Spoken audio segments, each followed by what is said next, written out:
जीविका mission शक्ति कार्यरत इसी महिला मानक बहिष्कार न करने को अनुरोध कले इसी महासंघ। आज जगतसिंहपुर जिलार कुजंग ब्लॉक रे 28 पंचायत इसी महिला मानक ने महासंघ गठित इसी मां मानक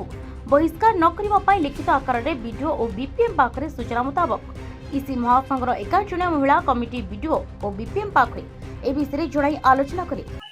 निर्मला पात्र आम विश्वाड़ी पंचायत महासंघर सेक्रेटरी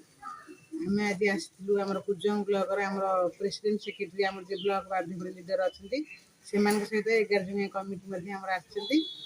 आम बीडीओ सार को आ बीपीएम मैडम को आम दरखास्त आम देचु आ बीपीएम मैडम को भी सांत्वना देती आम रिक्वेस्ट करूँ मैडम आम नुआ गाइडलाइन आसा पर्यंत आमको टे आम जो पंचायत वाइज चेंज करने निर्देश देती को माने प्रति पंचायत को आप निर्देश करूँ जे इसी मैंने चेंज न हो स्कूटी जो गोटे गोटे इसी मैंने पाई माँ मैंने से गरीब माँ मैंने जो स्कूटी लोन नहीं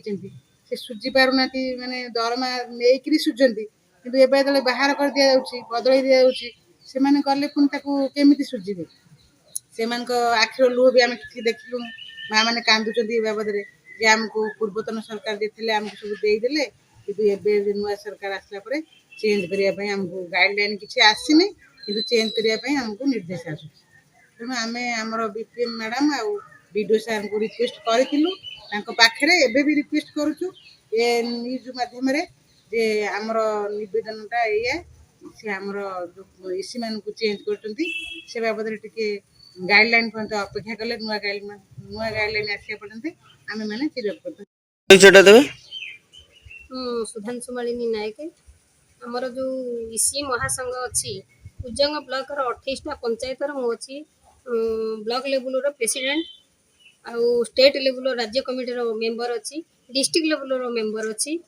आम प्रथम आसीलु आम ब्लॉक वीडियो को गोटे आप्लिकेसन दवाई आम जो रिस्ट्रक्चरिंग 2 वर्ष चेंज हो जो नुआ मुख्यमंत्री होती नुआ गाइडलाइन आसीनी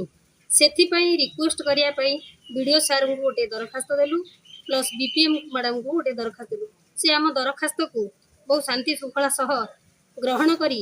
आमको सांत्वनामूलक दीपद कथा कही अपेक्षा करने को नुआ गाइडलाइन आसिया पर्यंत